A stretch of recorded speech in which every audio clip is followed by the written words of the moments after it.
Hello दोस्तों, कथा central में आपका स्वागत है। कहानी को अंत तक जरूर सुनिए क्योंकि अंत बड़ा ही जबरदस्त है और शायद आपके जीवन में एक बहुत बड़ा परिवर्तन लेकर आए। तो चलिए शुरू करते हैं। एक बार की बात है, एक पिता अपने बेटे को अस्पताल लेकर आया। बेटे की हालत बहुत गंभीर थी।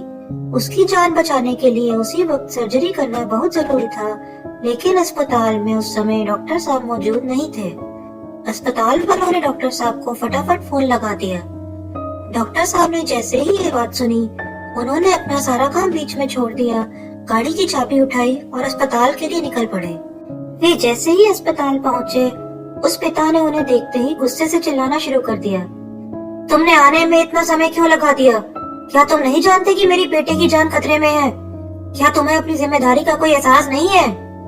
डॉक्टर साहब बोले, मैं माफी चाहता हूँ, मैं अस्पताल में नहीं था और जैसे ही मुझे खबर मिली, मैं बिना समय बर्बाद करे जितनी जल्दी हो सका आ गया।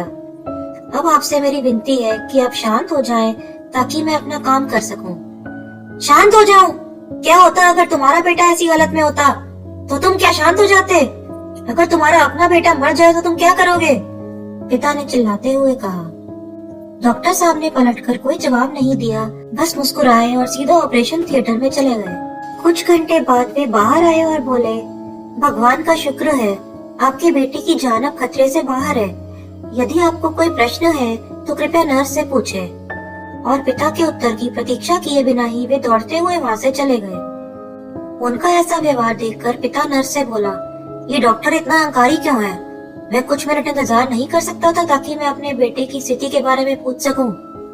नर्स ने रोते हुए जवाब दिया, उनके बेटे ने कल एक सड़क दुर्घटना में अपनी जान गंवा दी। जब हमने उन्हें आपके बेटे की सर्जरी के लिए बुलाया, तब वे उसका अंतिम संस्कार कर रहे थे और सब कुछ बीच में छोड़कर आपके बेटे की जान बचाने के लिए आ गए। वे दौड़े दौड़े वहीं वापस गए हैं। यह सुनकर पिता का सर शर्म से झुक गया और उसे अपनी कही कही बातों पर पछतावा होने लगा। तो दोस्तों, हमें पूरी बात जाने बिना किसी के बारे में अपनी धारणा नहीं बनानी चाहिए, क्योंकि हमें नहीं पता कि वो अपनी जिंदगी में किस दौर से गुजर रहा है।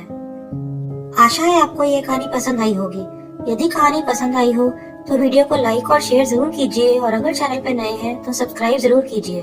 धन्यवाद।